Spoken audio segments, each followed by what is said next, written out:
ये है मेरठ जेल और इसी जेल में मुस्कान और साहिल बंद हैं। इस जेल से भी मुस्कान डिमांड कर रही है। मेरठ की जेल में है दोनों, लेकिन देखिए मुस्कान क्या कह रही है जेल से और इस वक्त कहां है मुस्कान। देखिए इस बैरक में है और साहिल दूसरे बैरक में।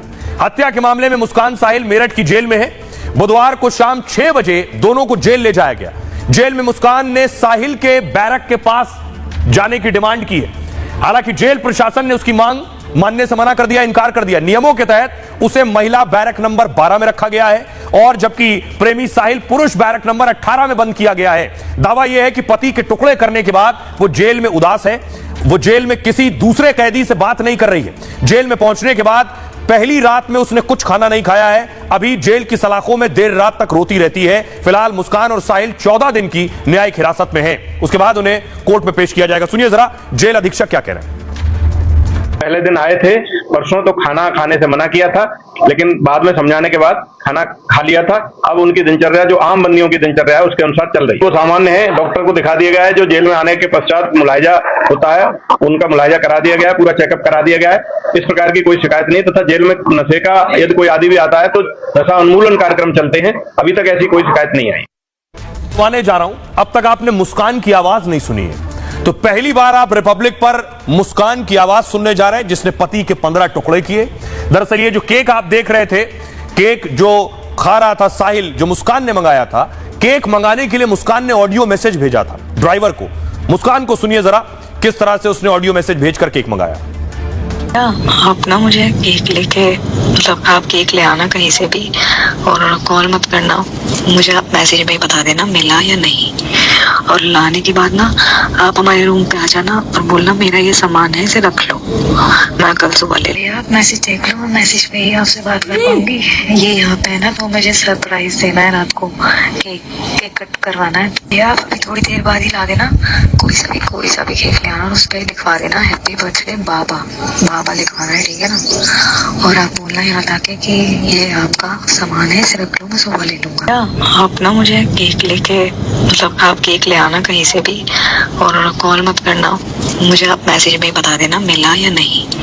और लाने के बाद ना आप हमारे रूम पे आ जाना और बोलना मेरा ये सामान है, इसे रख लो, मैं कल सुबह ले लिया। आप मैसेज देख लो, मैसेज पे ही आपसे बात कर पाऊंगी।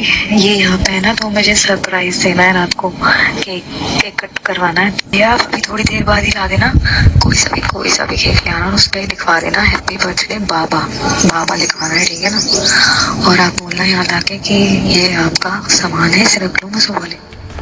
और आइए अब आपको सुनवाता हूं। आपने सुना कि मुस्कान ड्राइवर को यह मैसेज भेज रही है। अब खुद उस ड्राइवर का कबूलनामा मैं आपको सुनवाने जा रहा हूं। जिस ड्राइवर को यह मैसेज भेजा गया, उस ड्राइवर ने क्या देखा, वो क्या कह रहा है। 7-7:15 बज रहे थे, मेरी गाड़ी में बैठ कर चले शाम के, हाँ शाम के टाइम बैठ कर वे मैंने पूछा जी कि कहाँ जाएंगे, तो कहेंगे लोकेशन डालो तुम शिमला की।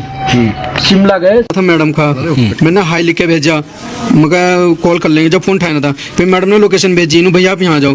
फिर एक बार यहाँ कॉल करी, फिर मैंने व्हाट्सअप करी, ये थी सारी कॉल मिस कॉल व्हाट्सअप आई है। फिर 2 बार मैंने करा, हाँ जी ज़्यादातर व्हाट्सअप। फिर मैडम से मैंने कही मैम मुझे को पैसे चाहिए 10,000 रुपये। वो कह ले भैया बार कोड भेज दो। फिर मैंने बार कोड भेजा, फिर व्हाट्सअप कॉल आई, ये चैट हुआ मेरे पास, ये चैट करके उन्होंने भेजा है। उसका हाँ बर्थडे भी था, केक भी मंगाया था मेरे से। किसका बाहर से? इसका साहिल का ही, साहिल का जो छोटा बांध रखा जिसने। हाँ ये रिकॉर्डिंग भी सुन भी सकते हो क्या क्या भेजा उन्होंने, ठीक है जी। ये रहा। फिर मैं फिर कह रही भैया केक ले आना। भैया केक मैंने बैलेंस ये वाला केक लिया था लाल सा, और 1,000 रुपये केक था। मैडम मेरा UPI कर रहे थे पैसे, ये वाला केक किया था ना भैया, ये वाला लिया ना। फिर ये सारे ये चैट करे, मेरे पे इंग्लिश पढ़नी नहीं आती थी, मैंने बोल के भेज दिया। फिर कॉल सारी में ये आ रही है जी, किसका नाम है हैप्पी बर्थडे।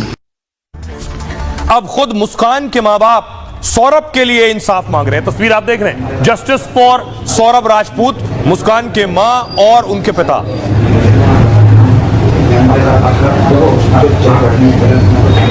मुस्कान के साथ सौरभ का जो आखिरी वीडियो है वो ये वीडियो है, मुस्कान और सौरभ का। साहिल के वीडियो मैंने आपको दिखा दिए, ये पति और पत्नी का आखिरी वीडियो साथ था। इस तरह से क्रूरता की गई है इस हत्याकांड में। क्या मुस्कान को सजाए मौत ही होगी? क्या यह मामला रेयरेस्ट ऑफ रेयर केस है? सौरभ हत्याकांड में क्रूरता की चर्चा पूरे देश में हो रही है। पत्नी मुस्कान और उसके प्रेमी साहिल पर हत्या का आरोप है। आरोपियों पर BNS की धारा 103 और धारा 238 लगी है। बीएनएस की धारा 238 यानी सबूत मिटाने के लिए लगाई जाती है। इस धारा के तहत आरोपी को 7 साल तक की सजा हो सकती है, जबकि सौरभ की हत्या के लिए धारा 103 लगाई गई। बीएनएस की धारा के तहत 2 मुख्य सजाओं का प्रावधान है। इसमें एक आजीवन कारावास और दूसरी मौत की सजा है। हत्या के लिए की गई क्रूरता के हिसाब से सजा दी जाती है। अगर अपराध जघन्य और समाज के लिए खतरनाक मिसाल है तो ऐसे मामले में आरोपियों को फांसी की सजा हो सकती है। सौरभ के शरीर के टुकड़े टुकड़े करके क्रूरता से हत्या की गई। ऐसे में अगर अदालत ने इस हत्या को रेयरेस्ट ऑफ रेयर माना तो फिर ऐसे में मुस्कान और साहिल को मौत की सजा ही होगी।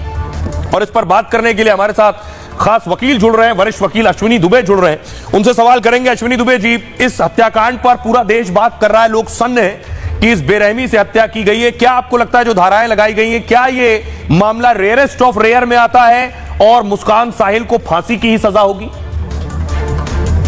तमाम एविडेंसेस को देखने के बाद जब प्रोसिक्यूशन अदालत में अपनी दलीलें रखता है और अदालत को लगता है कि ये rarest of the rare crime है, उसी परिस्थिति में जो है उसको exceptional rarest of rare crime करके फांसी की सजा मिलती है। अब अगर हम मेरठ की घटना की बात करें तो exceptional case rarest of the rare case ये होगा कि नहीं, ये आगे आने वाले दिनों में तथ्यों पर जो गवाह आएंगे, जो एविडेंसेस आएंगे और किस तरीके से उसको जो प्रोसिक्यूशन है, जो प्रोसिक्यूटिंग एजेंसी है वो प्रूव करता है, वो उस पर निर्भर करेगा। तो अभी इन्वेस्टिगेशन की स्टेज में केस है, तो अभी ऐसा कहना कि ये rarest of the rare crime है या होगा उचित